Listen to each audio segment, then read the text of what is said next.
Suma's POV. Some conversations are difficult to have, to process, and to end. I had a conversation like that with Jake yesterday. He has not been the same since the attack, or rather, since he became trapped in Atmosia. The morning after our conversation, we needed to go and join the planning meeting for our mock battle. "Jake?" I asked, flying to the meeting site in the nearby forest alongside Ro, Odin's and Nine. It may have been morning, but it was abnormally hot, so we were flying through the steam, drifting upwards from the forest dew evaporating, making it difficult to see. "Yeah?" Jake asked. "Did you sleep?" "A little bit." "Was it enough?" "About 5 hours," he said, not directly answering my question. "I'm almost to the meeting site," I said, spotting it and tilting downwards. "I'm ready, don't worry," he said, as I landed after spotting both Lieutenant Datahu and Captain Giguales waiting for us on the ground. "I summon you, Sentinel," I said, summoning Jake beside me. The others summoned their familiars as well. Jake appeared, already wearing his metal garments, his armor, as he calls them. "Now that everyone is here, we can begin planning. Remember, we only have 1 hour before the mock battle begins," Captain Giguales said. The planning session began, but I closely monitored Jake as everyone talked. He still seemed tired.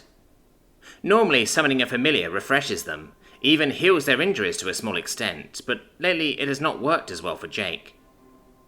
Listening to the team talk about our strategy, I saw Jake shifting his armor as it sagged on him. It did not do that before, but Jake had gotten smaller over the last few weeks. Not by much, but it was beginning to become noticeable if you looked for it.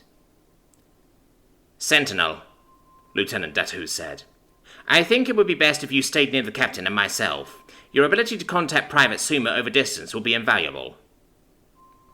"You, Private Suma, will splinter off with Private Ro and Odin's to scout. Then report to Sentinel what you find, and he will report it to us," Captain Giguales said. "Yes, sir," Jake answered.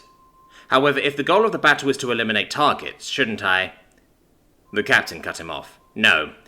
In normal combat, that would be a valid strategy. However, your spells are far too lethal to use during this exercise. Please refrain from using any attack spells for the sake of our fellow Drake members." "Yes, sir," Jake answered, nodding his head. "But what should I do if I'm cornered?" "If our sparring sessions have taught me anything, Sentinel, it is that unless one of the enemy team's officers battle you, then you will be fine simply relying on your defensive abilities," the lieutenant answered. Over the last few months that Jake has been here, he and the lieutenant have sparred several times, maybe even more than a dozen. While he has not won any of their bouts, he has lasted longer each time, despite the numerous injuries he would sustain. I remember their last bout not because of how close Jake came to winning, but because of how many injuries he had afterwards.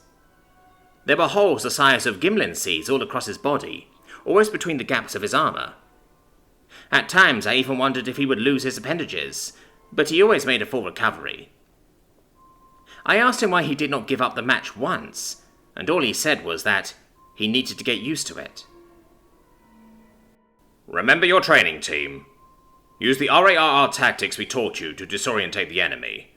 Do as much damage and quickly as possible, and then retreat. And always stay below the treetops. It is hard to kill you if they cannot see you," the lieutenant added. "Perhaps a distraction could draw out the other team. That would make scouting far simpler," I suggested. "What kind of distraction?" Ro asked. "Maybe a trap?" Jake said. "A trap?" the captain asked. "I could use magic to make myself an obvious target, and you and the lieutenant could take them down as they approached." "An interesting idea," Lieutenant Datahu said. "What kind of magic?" "I don't know, but it would have to be big," Jake said. "What about a display? But a really big one," Odin said.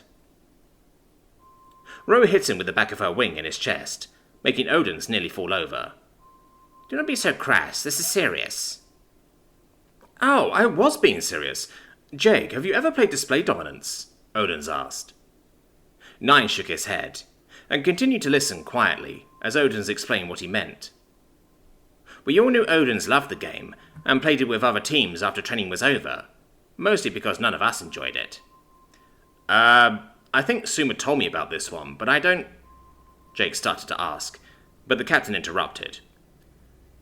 What does this have to do with the distraction, Private Odins? Sorry, sir. I just bet he could make a really big display. That would probably draw in someone, Odin said, then quickly explained what a display was. Oh, I've done that before, actually. I got attacked by a wyvern once, and that happened to me during it. I don't know how to make it happen on purpose, though. Last time it was an accident. Are we really planning to have him create a display? Nine asked. He sounded as put off at the thought as the rest of us were, excluding Odin's. Are there any other suggestions? Captain Giguales asked. Maybe he could cast a spell that could get their attention, like a lightning bolt spell, Rose said. Jake flinched and declined the offer, likely remembering his injuries from his first and last attempt to use lightning. All right then. Any other ideas? The captain asked, and was met with no replies. There was a collective feeling of disappointment and shame in the group, excluding Jake, who was confused, and Odin's, who was practically singing with joy. The rest of the hour was spent teaching Jake how to produce a display, a task Odin's happily took upon himself, and planning for any possible counterattacks from the other team.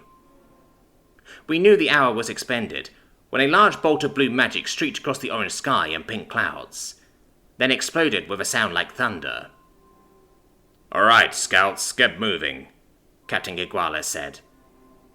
Just as planned, myself, Odin's and Ro all took flight in formation, and began searching the forest from below the canopy.